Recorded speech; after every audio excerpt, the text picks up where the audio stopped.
অন্যকে দোষারোপ করার আগে নিজের দিকে তাকিয়ে দেখুন।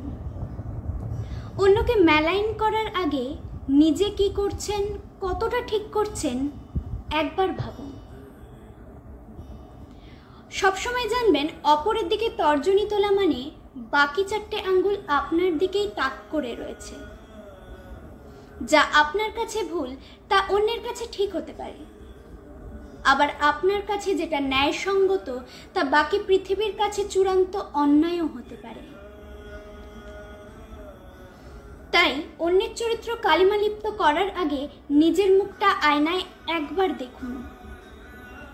নিজেকে অলরেডি কালি ঝুলি মাখিয়ে বসে নেই তো। আসলে আমরা নিজের বেলায় সবাই খুব জাজমেন্টাল। আমরা ভাবি আমি যেটা করছি সেটাই একমাত্র ঠিক, আমার সবকিছুই ন্যায্য। আমার প্রতিহিংসা পরায়ণতা, আমার ঈর্ষা, বিদ্বেষ, আমার আচার ব্যবহার, এমনকি দুর্ব্যবহারটাও একদম ঠিকঠাক।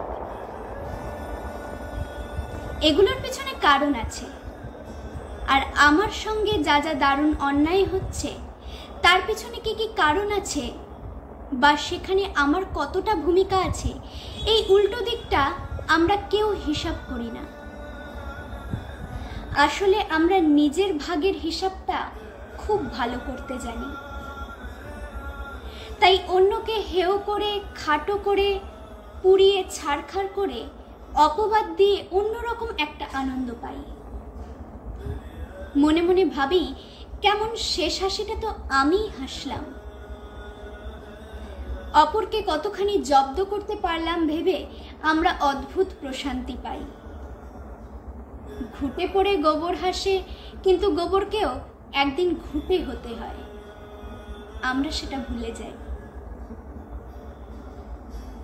কলমে পার্বতীবোধক, কণ্ঠে আমি প্রজ্ঞা চক্রবর্তী।